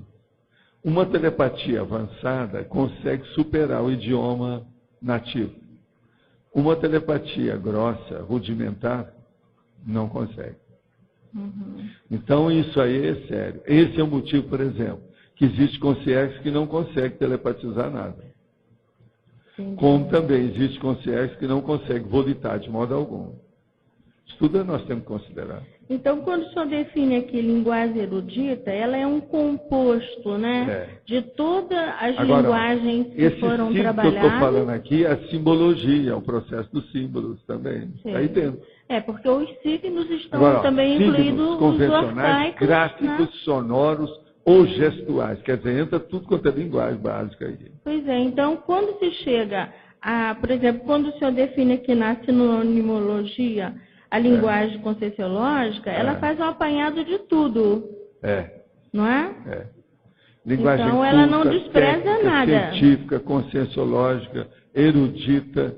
Agora, a estilística, a estilologia erudita, a estilística científica, a estilologia científica, a estilística técnica, a corrente erudita, a via culta, via. Via é uma coisa que a universidade gosta de usar, via. Via culta, via erudita, via técnica. Eles gostam muito disso. Agora, a linguagem jurídica e a linguagem médica, Essas são das mais expressivas que tem dentro dos profissionais liberais. Eles usam bastante, né, eruditos. A linguagem, por exemplo, é jurídica, é muito séria. Professor, quando o senhor, na nossa reunião ontem, nos colocou a questão da técnica da circularidade, da observação daquela... o senhor falou assim, evolucim, inverse, os inversores a reaprendência e depois vocês. Sim. Aí vamos trazer isso para cá em relação, fazer um paralelo em relação à linguagem erudita.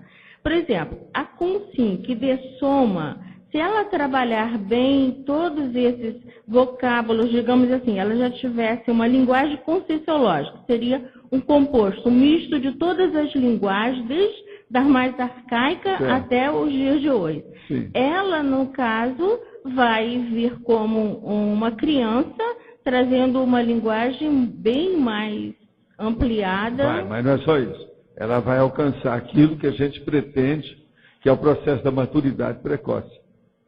Ela vai ter, então, uma lucidez precoce. Então essa visão de conjunto, ela só ajuda a pessoa. Pensar pequenininho e bitolado, curtinho, acanhado, é burrice. Nós temos que pensar grande. Levar tudo para o atacadismo, para o generalismo, para a cosvisão, para o abrangente, para o panorâmico. Isso é que é o ideal. Então, tudo que nós estivermos trabalhando hoje no geronte, ou seja, na continha que vai dessomar também, que não precisa ser geronte, vai ajudar nessa circularidade da... Tá. Obrigada, professor. Tá. Professor, então, André. Eu quero saber o seguinte, nos textos escritos, qual é a técnica que se usa para deixar as marcas pessoais, para você reconhecer posteriormente ou numa outra vida? Existe técnica para isso? Existe, eu já falei nessas coisas todas. Já falou? Existe. É o entrelinhamento que eu chamo. Chama entrelinhamento? Entrelinhamento. Você pega nos 700 experimentos, tem alguma coisinha. Mas eu ainda não trouxe verbete aqui sobre entrelinhamento, não. Tem que trazer mais dados. Você vai trazer? Oportunamente, né? Precisa de crescer mais um pouco. Você já viu que de vez em quando eu estou trazendo umas coisas de forma, de conformática, é para isso. Tá bom. Nós vamos chegar lá. Obrigada. Tá certo? Agora, gente, eu posso então agora começar a responder a 01. Deixa eu ver quantas tem só para vocês. Tem 20? São só 20 perguntas, tá? E nós temos aí meia hora. Tá bom. Vai dar tempo. E depois eu vou chatear o nosso amigo que chegou. Sabe quem, né? O William. Estávamos em nosso grupo de estudo ontem à noite e ao interagirmos sobre energia imanente, ficamos com a dúvida se as consciências têm condições de alterar a energia imanente. Olha, não me informaram, mas tudo indica que se for relacionar com aquilo que nós conseguimos, elas têm condições de fazer as coisas que a gente não sabe como é que é. Agora, existe uma hipótese, que eu nunca falo aqui, mas que é bom a gente clarear. Quem modificar para valer, em definitiva, a energia imanente, vai criar novo cosmos. Isso é uma das técnicas que tem. Que a energia imanente é que comanda o cosmos. Esse negócio que a gente fala de primo pensene seria, na verdade, a manifestação da energia imanente. Agora, a gente usa isso, pedaço disso, e faz energia consciencial. De modo que a consciência livre, eu não sei se ela já está nesse nível de movimentar isso, até fazer uma modificação visceral, estrutural disso. Eu não sei. Agora, eu só quero lembrar uma coisa. Não fique dando muito valor para a energia, mesmo sendo energia imanente. O que manda no cosmos é a consciência, a consciencialidade e a autolucidez. Quer dizer, o que manda mesmo é o autodiscernimento. Energia, mesmo imanente, não tem inteligência. Tá certo, Regina? Então tá. Ó, se a Regina falou, a água parou. Dentro desse negócio, a situação é essa. Agora, gostaria de saber o que o senhor recomendaria se há outras possíveis opções de fazer atares, além de ser instrutora dos tops da conscienciologia. Olha, já estão querendo mudar a situação da TARES. Olha, a TARES tem jeito de mudar, sim. É você criar uma OFIEX. Mas tudo dentro dos padrões que nós já fizemos. Não altere nada, não queira mudar nada. É um monte de gente que já quis colocar com incenso, com cristal. Isso aí é besteira. A pessoa vai arranjar o quê? Muletas que não vão fazer que ela desenvolva. Ela vai ficar estacionária, ela vai regredir. Isso é negativo. Não arranje novas opções para fazer a TARES, principalmente dentro da TENEPS. Porque se você começar a fazer isso, você vai cair nos processos antigos da seita, das bobajadas todas que tem em matéria de emoção e instinto. Pense bem na TENEPS para estudar a TARES. É uma coisa prática, objetiva, palpável e concreta. Por favor, outra pergunta. Gostaria de saber sua opinião sobre qual é a diferença, se é que há, entre um fenômeno de agênere e uma ectoplasmia. É lógico que tem. A agênere é aquela pessoa que temporariamente ela consegue se tangibilizar fisicamente por si mesma e ela consegue se manifestar fisicamente. Então, é uma aparição tangível que dura algum tempo. Agora, a ectoplasmia propriamente dita é quando é feita através de ectoplasma de pessoas, tecnicamente estudando a situação, que corporifica aquela pessoa. Isso já é, então, um processo mais artificial. Já o agêneres é um processo mais espontâneo, é mais natural da situação. Portanto, essa é a diferença básica. Agora, tanto uma coisa quanto a outra são fenômenos dificílimos de se concretizar. Gostaria de saber se o amigo tem alguma dica de como faço para me livrar do instinto sexual que causa carência pela privação das práticas do sexo diário. Outras coisas me disseram que a TENEPS aumenta o apetite sexual. Por que isso acontece? Isso é normal? Não tem como evitar tal ocorrência sem recorrer a uma segunda pessoa para me aliviar? Se quiser, posso até citar meu nome. Estou nem aí, daqui a 200 anos isso não fará diferença mesmo. O caso é o seguinte, olha, eu vou falar uma coisa que eu só já falei nos meus cursos de sexologia. Eu então vou abrir o jogo aqui hoje. Isso eu ainda não falei, nenhuma textura, tá? Eu vou te dar, porque essa pessoa precisa, pela situação, eu conheço, eu não vou falar o nome dele, mas é bom. Ele merece, porque ele tem problema no corpo. Então a coisa é a seguinte, você vai pegar e colocar no seu apartamento ou na sua casa, eu não sei porque eu nunca fui lá, eu não sei se é casa ou apartamento atualmente onde você mora. E você vai arranjar um bidê. Agora, é o bidê daquele que tem duas saídas de água. Uma na vertical e outra baixa. Chama-se, no Brasil, às vezes eles gostam de chamar esse bidê de bidê português ou lusitano. Agora, o que se passa? Você vai colocar, esse bidê tem que ter água quente à esquerda e água fria à direita. Você vai sentar pelado em cima do bidê e vai tratar a água para ficar numa temperatura mais quente do que o necessário. Mas não pode queimar as suas partes. Partes que eu estou falando, as partes baixas. Isso foi feito mais para homem, por isso que eu estou te dando a dica. Agora, o que se passa? Você coloca a tampa do bidê até ele encher perto de quase transbordar. Quando a água estiver mais quente, e você deixa que tanta água que sai da parede do bidê, como a água que sai do piso do bidê, bata junto da glande e do corpo do seu pênis, que você vai ter orgasmo. Isso é a masturbação que ninguém precisa. Homem nenhum precisa de ter fantasia sexual. A água faz o sexo oral no homem. Agora, Se você não entender, está danado. A gente tem que conversar de novo para ver como é que é. Faça a experiência quando você puder e depois você vê o que faltou. Veja bem, a água tem que tapar o seu pênis. Você vai afogar o pênis. Veja bem como é que é. Agora, ó, não tem jeito. A água, do jeito que eu estou falando, ela faz... Você está entendendo? Você sabe o nome disso, como é que é. Ela faz o sexo oral no homem.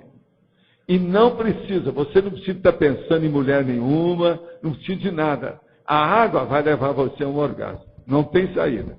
Essa é a masturbação mais elevada que tem de todos os tempos. Uma outra coisa. Eu vi essas coisas estudando o processo da sexologia com gente que tinha muita fantasia sexual com assédio. Então a gente criou uma técnica de masturbação totalmente desassediada, ou desassediadora. Se alguém depois não souber, que eu não vou fazer aqui o desenho dessas coisas todas, como é que é. Se a pessoa for para o bidê, eu sei que um monte de homem aí, ó, essa semana vão fazer essa experiência. Era assim no meu curso. Era assim no meu curso. O meu curso eu dava só para homem e falava isso. Agora, ó, não adianta vir, que eu não vou perguntar se tem lógica ou se é racional. Eu já fiz essa experiência quando era rapazinho que eu descobri a situação. E fonôncia, quer dizer, funciona. Não tem jeito. E você não precisa pensar em nenhuma particularidade do ginossoma e nenhuma fantasia negativa de nada. Entende? Agora, no caso aí do nosso amigo, que ele vive carente dessas coisas, isso aí vai resolver sem ele ter assédio nenhum. Pelo contrário, ele pode até aumentar as energias com esse processo, porque desafoga, alivia. Desde novembro de 2007, tenho disponibilizado minhas energias em horário determinado. Como não percebo EV e não tenho parapsiquismo, não tenho convicção de estar trabalhando mesmo com amparador. A TENEPS poderá estar acontecendo ou não? Escuta, a primeira coisa é a seguinte, você está fazendo TENEPS ou não? Se está fazendo TENEPS, você tem que seguir as técnicas da TENEPS e esquecer o resto. Se você não está fazendo TENEPS, esqueça que não é TENEPS, é qualquer coisa que está mexendo com energia. O que interessa é a TENEPS. De onde provém a facilidade com a linguagem erudita e a dificuldade, intolerância, aversão, inclusive às vezes irritação com a linguagem coloquial, gírias e palavra mal pronunciada? De que forma é possível superar tal trafar relacionado ao coloquialismo? No verbete sobre a linguagem oculta, a erudita, nas linhas 2 e 3 da definologia, consta que os signos eruditos podem ser gráficos e gestuais. Quais gráficos e gestos são considerados eruditos? Olha, seria bom você vir e ver a coleção de dezenas de livros que nós temos da linguagem por sinais. Ali você vai ver o processo de erudição. Tem uma opção de coisa erudita que aparece no sinal. Eu não estou falando essas bobagens americanas, aquelas coisas todas com mão, não. Tem coisa muito mais séria do que isso. O problema é ver. Agora, esse processo seu, de ter o trafar aí, de ficar irritado com a linguagem coloquial, a primeira coisa é o seguinte, isso é um processo, você me perdoa o mau jeito, mas é um problema de orgulho. É um processo que a sua erudição está elitista, está errado. Nós devemos entender o colóquio das outras pessoas, a conversação, o modo de ser, a gíria. Eu indicaria para você fazer, por exemplo, um artigo, por exemplo, procurando mostrar o lado bom da gíria. Isso vai ajudar o seu processo. Porque a pessoa vai defender aquilo que ela está querendo combater pelo instinto dela. Isso aí, essa sua reação é totalmente instintiva. Isso tem que acabar, a gente tem que levar isso para o mental soma para acabar. O senhor tem alguma noção da linguagem erudita, da consciência livre e do serenão? Como é realizada a sua linguagem erudita? Olha, o que eu vejo, serenão é que eles usam consciência. Eu sei o que é o consciência, mas agora eu só te peço para pensar o seguinte, como é que você vai pensar uma linguagem que não tem signo? Que não precisa de signo? Como é que fica isso? Isso é que é o consciência. É muito difícil a gente entender. O senhor pode detalhar mais sobre os cursos intermissivos avançados? Quais são os mais avançados que o professor conhece? Se é os cursos de consciência livre, pode dar alguma noção levíssima de minha imensa ignorância do assunto? Olha, muito antes disso, muito antes do Serenão, eu já falava há meio século que se eu fosse para escolher alguma coisa que eles pudessem me dar, eu queria ser um aluno ouvinte no última carteira de uma reunião de evoluciólogos. Eu não sei como é que são. São esses que eu deixaria conhecer. Primeiro evoluciólogo, depois é que a gente vai estudar o que é o Serenão, nesse particular. A gente sabe o que é o Serenão, mas de uma maneira superficial. Mas a gente ainda não entrou na profundidade desse assunto. O senhor pode me explicar o processo de linguagem erudita com determinada parafenomenologia teática apreendida no curso intermissivo? E quais são as distorções quando na intrafisicalidade? Eu sei que varia infinito, mas pode me dar um exemplo? Obrigado. O caso é o seguinte. Perdão. O caso todo é o seguinte. Vamos entender. Quando uma pessoa vai no curso intermissivo, e é a primeira vez que ela faz aquele curso, o curso é primário, mas ela passa lá uma temporada, e ela chega à conclusão que aquilo tudo vai enriquecer e vai potencializar a evolução dela, aquilo ajuda muito. Mas o que é que se passa? Mesmo ajudando desse jeito, ela tem milhares de vidas que ela teve antes, com emoção, com instinto, com certas tendenciosidades que agora ela tem que mudar. Então ela chega aqui e ela começa a repetir aquilo que ela fazia em vidas anteriores. E aquela parte nova, ela tem dificuldade de fazer a retrocognição intermissiva do curso que ela fez. Esse é o motivo que nós fizemos o processo da conscienciologia, instalamos as ICs, para que a pessoa, nós aqui, os professores, por exemplo, da conscienciologia, sejam agentes retrocognitores para essas pessoas se fortalecerem no nível de lembrar o que elas estudaram no curso intermissivo. De modo que o processo mais sério aí da história é isso. É nós fazermos a lembrança nossa daquilo que a gente estudou e procurar informar as pessoas para que elas se lembrem através das informações que nós fornecemos.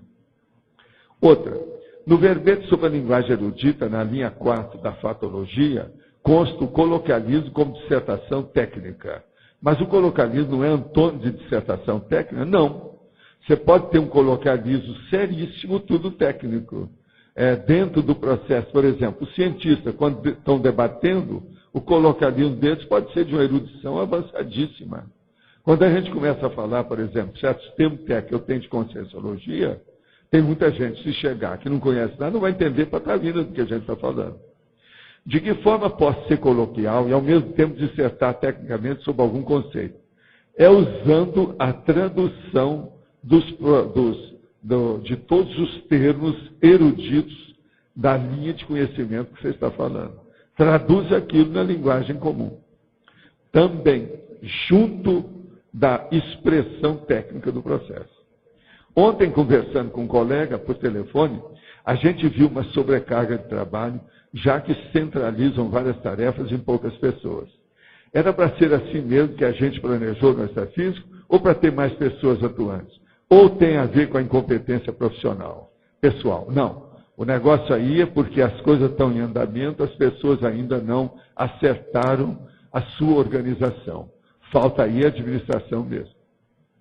Na página 2, seção de neosinapsologia, qualquer estilo técnico estimula a neossinapse de quem lê, ou algumas características técnicas ajudam mais a criar sinapse. É lógico que algumas características ajudam mais, mas qualquer estilo técnico realmente pode ajudar a pessoa a criar neossinapse. Sem problemas técnicos é mais difícil a pessoa criar neossinapse, que ela vai ficar dentro do artesanato, do instinto, da linguagem oral, normal, das coisas todas. No verbete sobre a linguagem erudita, página 2, linha 2, da antagonismologia, o sertanismo tem relação com os bandeirantes e com o Anchal Reondon? Ou o significado do verbete é outro? Não. Aonde que a gente fala em sertanismo, tem. Mas não é só isso. Tem também aquela pessoa, por exemplo, o Guimarães Rosa, o Mário Palmério, o outro Guimarães lá de Goiás, que andou escrevendo sobre as coisas. Tudo isso é um processo do country, é o processo da linguagem silvestre, campestre e outros nomes que tem. Isso tudo está dentro do sertanismo e vale a pena. Uma outra coisa também é estudar os sertões, que lá tem linguagem erudita do processo do sertanismo. Tem como eu saber se tem um macrosoma, e isso é importante? Analisando o histórico da minha família, alguns fatos me chamou a atenção. O que me levaram a pensar nisso? Olha, seria bom você estudar, anotar tudo e pesquisar.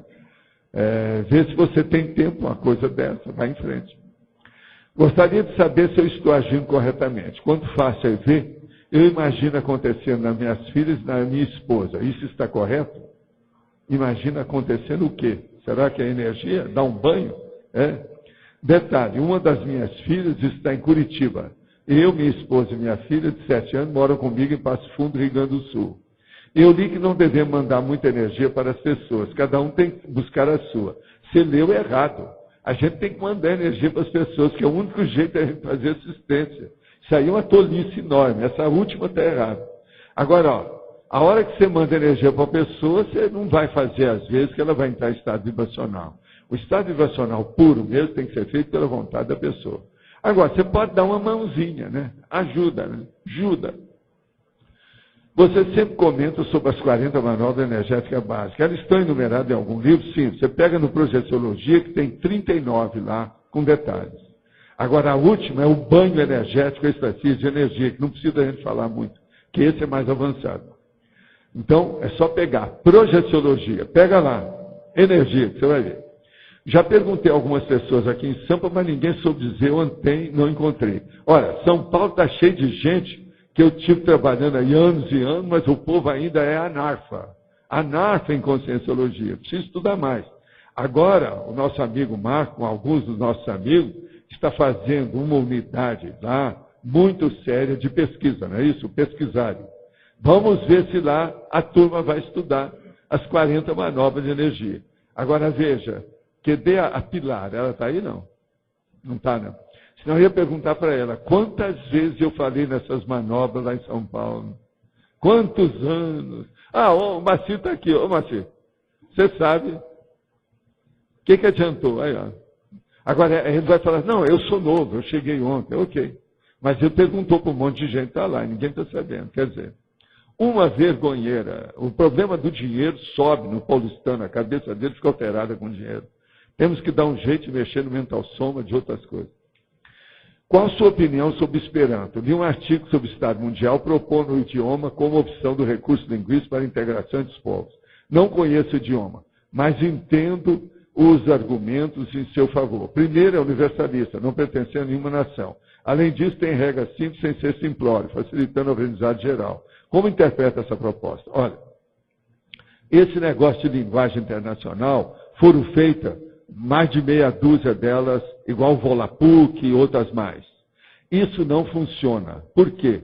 Há um princípio básico em matéria de linguística que diz o seguinte, a língua tem que funcionar sem ser artificial. É a própria vida que tem que levar a fazer essa língua. Do jeito que nós estamos aí, a língua melhor que tem aí substituiu o latim até agora, que não é o ideal, é o inglês. Do jeito que as coisas estão caminhando, por enquanto, o que está, vamos dizer assim, se mantendo e segurando a barra é o inglês. Agora, Esperanto é uma língua artificial, isso não leva a nada. As pessoas não nascem já estudando Esperanto. Para colocar ele funcionar, vai dar muito problema devido à linguagem local, o idioma local. Eu estudei Esperanto na década de 50. Cheguei até a escrever artigo para ajudar os outros dentro da União da Mocidade Espírita de Uberaba, falando a favor do Esperanto, para ver se ajudava eles. Agora, o que se passa? Não adianta nada, porque na prática isso não corresponde àquilo que a gente precisa. Ela é uma língua artificial. As línguas têm que ser naturais, espontâneas, é da própria consciência. E outra coisa, se você for estudar o Noam Chomsky, com todo o processo da genealogia do problema da língua, estudar semiótica e outras coisas mais, você vai ver que língua artificial não vai corresponder àquilo que a gente quer para o Estado mundial, não. Tem que pegar aquilo que já existe. No orientalismo, a referência ao suposto atingimento do estado da cosmoconsciência através de processos meramente energéticos, como despertar da Kundalini pelos chakras, ou processo de restrição da atividade mental. Até que ponto esses processos são pertinentes, uma vez que a intelectualidade e a erudição são indissociáveis da evolução? Olha, você me perdoa, o orientalismo, nesse ponto é zero à esquerda, não vale nada. Se valesse, eu já teria acabado com a bovinolatria, que é a adoração da vaca, e outras coisas mais, há quanto tempo que eles estão lá? E outra coisa, eles teriam acabado com o processo do assédio, heteroassédio, autoassédio. Ninguém fala nisso. Tudo eles levam para um lado romântico, literário, lírico, muito bonito, mas poético. Isso não resolve nada. Nós temos que ver o lado ruim e o lado bom das coisas. Analisar uns e outros para ficar só com o lado bom. De modo que, processo de Kundalini, por exemplo, você não vê ninguém falar em pré-Kundalini, que é uma das coisas mais sérias que tem. O que a gente tem mais contato direto com a matéria é a planta do pé, é o plano do chakra. Você não vê falar em pré-Kundalini. Antes de chegar a energia na Kundalini do sexo chakra, vem a planta do pé. Está pegando energia onde você põe o pé aí agora. Ó. Veja bem, por que o orientalismo nunca falou nisso? Eu não entendo por quê. Por que é que eles nunca falaram em desassédio? Quer dizer, são as crianças. Não resolve. É uma beleza, mas eles pararam no tempo, porque acharam que aquilo tudo leva à verdade absoluta, ficou um dogma, e eles colocaram aquilo como uma verdade para sempre. E não fizeram mais pesquisas. Então, negócio de orientalismo, do ponto de vista parapsíquico, de evolução, não é a mesma coisa daquilo que nós falamos. Não resolve nada. Se resolvesse, eu estaria aqui com os monges, estaria falando com vocês sobre o processo todo lá, dessas linhas deles que tem quantos séculos. Isso não resolve nada. A maioria aqui já passou por isso. O que deu? Não deu nada. A coisa só está começando a clarear através dos cursos intensivos, porque fala a verdade na cara da pessoa. Soco na cara, fratura exposta, impacto terapia, porque senão não adianta. Outra coisa, poderia comentar um pouco mais sobre os problemas que uma pessoa pode ter devido à sua força presencial? Qual é a responsabilidade cosmoética de uma pessoa com esse trafor? Olha, a responsabilidade é enorme, mas agora é preferível ter o trafor do que não ter. É preferível arrostar as dificuldades de pagar o ônus de ter uma força presencial do que não ter. Eu sei como é que é isso devido ao meu processo de energia. Sempre tive problema. Eu já tentei me esconder de tudo quanto é jeito. Não resolve. Eu já fiz até disfarce. No fim, eles acham a gente. Há um processo meu terrível, que uma vez eu fui levar uma tia lá para o Centro Espírita Cristófilos. Na hora que eu levei, nós sentamos atrás, tudo, eu só fui falar com o povo, que eu ia falar depois, comunicou lá uma consciência e falou, esse rapaz que está aí pode dirigir a mesa tal ali, que era a mesa de desobsessão. Agora, ninguém lá me conhecia. A minha tia abriu os olhos desse tamanho. O que é isso? Porque ela sabia também que nós nunca tínhamos ido lá. Então, vocês vejam, a força presencial mais séria não é a física. É a psicosfera da pessoa que os amparadores estão vendo e os assediadores também. No meu caso, lá no Cristófilo, o que me ajudou é que foram os amparadores que viram que eu estava lá. Entende? Mas agora veja, uma pessoa que tem muita força presencial e ela fica mexendo com energia, até sem perceber nos outros, ela vai mexer no assediador da outra pessoa, ela vai pensar que está sendo invadida a presa, a vítima dela, ela vem contra a pessoa. Isso acontece nas melhores famílias. De modo que uma pessoa que tem força presencial, a melhor coisa que ela deve aprender, a primeira lição é autoencapsulamento. Na hora que ela precisa, ela faz um autoencapsulamento, que ela vai para todo lado e ninguém chateia ela.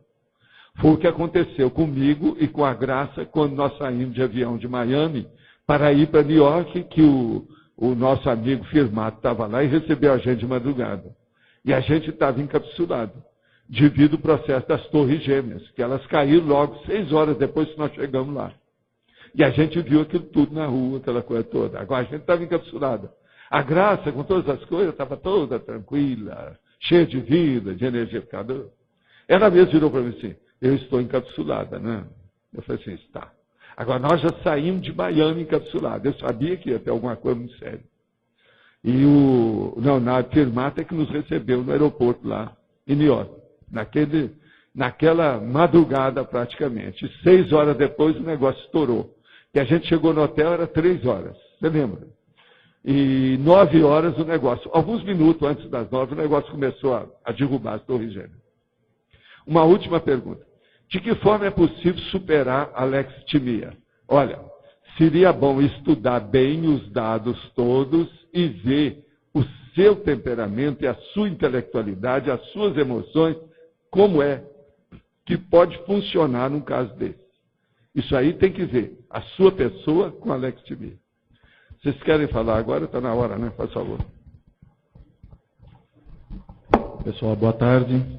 Nós temos novidades aqui em relação ao tertuliário e ao programa Amigos da Enciclopédia. Acho que o César vai dar uma notícia boa para nós aqui.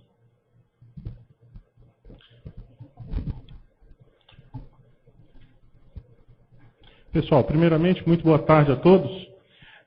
Em relação à inauguração do tertuliário, esse é o primeiro recado importante. Muita gente tem perguntado se realmente vai inaugurar dia 30 de novembro. Então, nós estamos confirmando, vai inaugurar sim, dia 30 de novembro, sem ser esse final de semana, o próximo, ok? E gostaríamos de pedir a todos que ajudassem a criar um grande movimento dentro da CCCI, para estar todo mundo ciente dessa data e a gente lotar o tertuliário no seu primeiro dia de estreia, ok? Quem tiver a oportunidade de ir lá conhecer as obras, vai ver que o negócio está na reta final, essa semana vamos começar a colocar as cadeiras, não tem como não inaugurar dia 30, será inaugurado daqui a 2 semanas.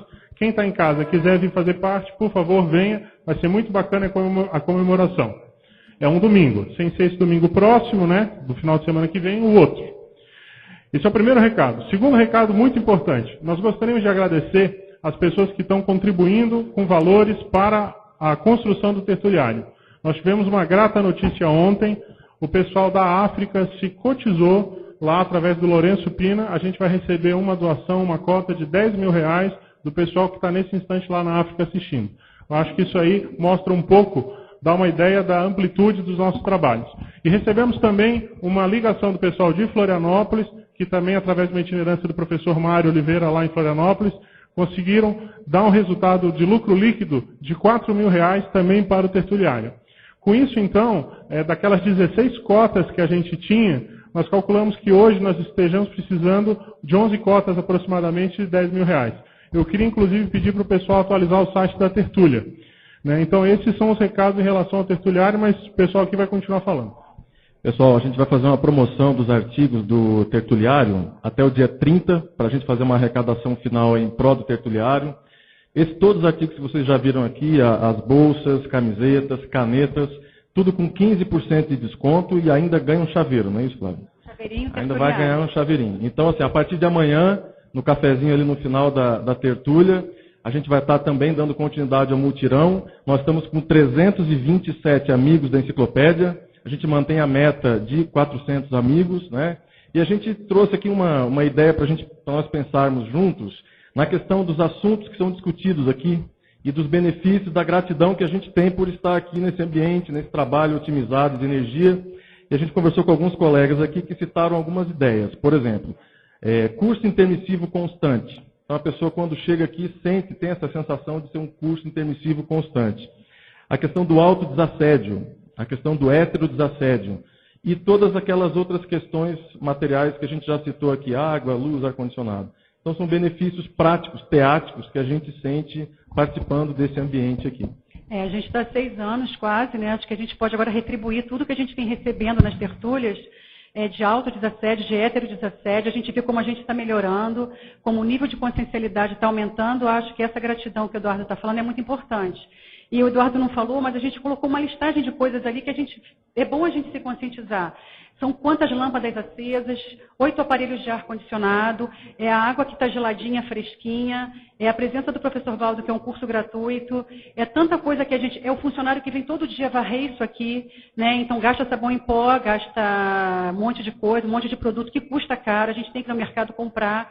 Então, essas coisas, gente, são dinheiro. Então, a gente vê que o Amigos da Enciclopédia é uma forma razoável da gente estar colaborando com o CAEC para manter mensalmente esses custos. É um mínimo que a gente pensa que a gente pode estar colaborando para manter essa situação. Então, quem puder, se associe. Se não puder pagar os R$60, faça a sua proposta. A gente parcela em muitas vezes. A gente já não sabe mais quantas vezes, mas parcela muitas vezes, para que a gente possa ter uma tranquilidade na manutenção desse trabalho. E tem mais uma novidade também, é que a Meg Store está agora, começando hoje, uma xepa intelectual com toda a renda voltada para o tertuliário. Como é que funciona? As pessoas que têm livros em casa e que não queiram mais, livros de preferência novos ou seminovos, não muito velhos, fazem a doação aqui para a xepa, para nossa standzinho. Esses livros entram ali e vão ser vendidos todos com 50%. Esse dinheiro integralmente vai ser doado para o tertuliário. A gente começou a feirinha hoje, já vendemos R$99. Então, por exemplo, vocês vão ter todos esses livros, mas assim, olha, princípios básicos da análise do comportamento. São livros bons, as pessoas estão doando livros em inglês, livros ótimos da área da saúde. Então, vale a pena o pessoal comprar, quem estiver precisando, e quem quiser colaborar, pega o seu livro que você não queira mais em casa, traz para doação, a gente coloca na feirinha, 50% é vendido, vai para o tertuliário, tá certo? Então, vamos ajudar aí para ver o que a gente pode... Bom, gente, na sequência, eu queria avisar a todos sobre um presente, na verdade, assim, uma doação que os tertulianos aqui de Foz estão fazendo para os teletertulianos, tá? Então, assim, ontem nós anunciamos, alguns voluntários aqui de Foz do Iguaçu estão disponibilizando cupons, vouchers, vales de pacote de viagem, que inclui passagem aérea e hospedagem. Então, nós estamos disponibilizando isso para os teletertulianos que queiram vir para Foz. Cada pacote vale para 2 pessoas viajarem juntas. E qual que é o benefício desse pacote? As 2 pessoas vão viajar pelo preço de uma, ou seja, há uma economia de 50%, né, para os integrantes da viagem. Até o momento, nós temos 20 vouchers, 20 cupons disponíveis. Então, podem vir até 40 pessoas aqui para Foz. As pessoas que estão querendo vir para Foz ainda este ano, aproveitando inclusive a inauguração do tertuliário, que vai ser no próximo dia 30 de novembro, precisam retornar para as suas cidades de origem até o dia 15 de dezembro. Existe a possibilidade desses vouchers, desses vales, serem utilizados também para viagens compreendidas no período de 1º de fevereiro a 30 de junho do ano que vem. Mas nós vamos estar confirmando essa informação para vocês amanhã, tá certo? Porque muitas pessoas mandaram um e-mail perguntando se elas poderiam vir, tem pessoas que estão interessadas em vir para o balanço existencial, para outros cursos que acontecem no ano que vem, no início do ano que vem. Então, nós vamos estar confirmando essas informações para vocês. Eu, Cristina, estou centralizando os e-mails, né, os pedidos e as perguntas de quem queiram utilizar esses vouchers. Então, o meu e-mail que está disponível para vocês é cristina.aracaki, @gmail.com. E a gente está solicitando que as pessoas que estejam interessadas em utilizar esses vouchers para vir para Foz do Iguaçu, enviem os seus pedidos, né? Enviem um e-mail para o meu e-mail que eu acabei de dizer, até o próximo dia 21 de novembro, é a próxima sexta-feira, tá? Obrigada. Gente, eu quero dizer para vocês que hoje nós mudamos aí a área, tem 20 verbetes, tem 10 novos para você escolher, tá aqui. Quem é que vai? É você? Pessoal, rapidamente, hoje as pontuações foram as seguintes. Votos online 17, perguntas respondidas online pelo professor 20 e assinaturas no livro de presença 86. Hoje não temos recados, vamos já ler os verbetes então. Verbetes novos: paradoxo, amizade, debate, para percepto, para polimatia, para voluntariado, ponto evolutivo, precedente, primado evolutivo, primeira ação, prioridade e realidade inexcluível. Agora os verbetes antigos: agenda vazia, coabitante, coativação atributiva, coleta seletiva, consciência retardatária, consim problema, hibernante, inconcretude, megapeso e melex.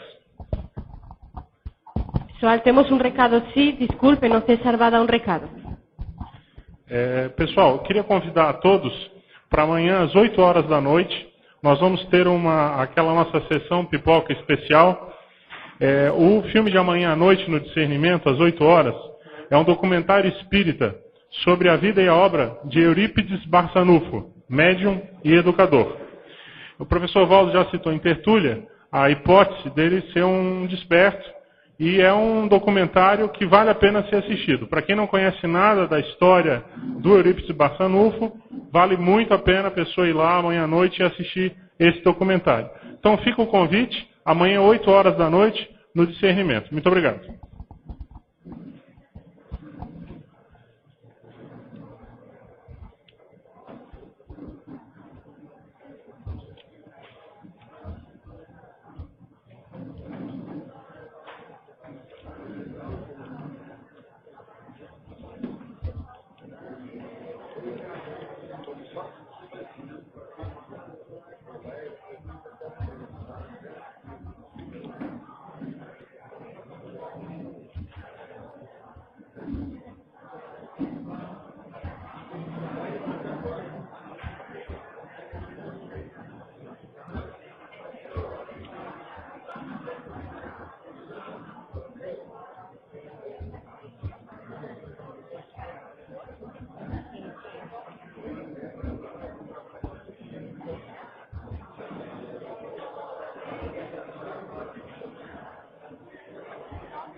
Para voluntariado, prefeito.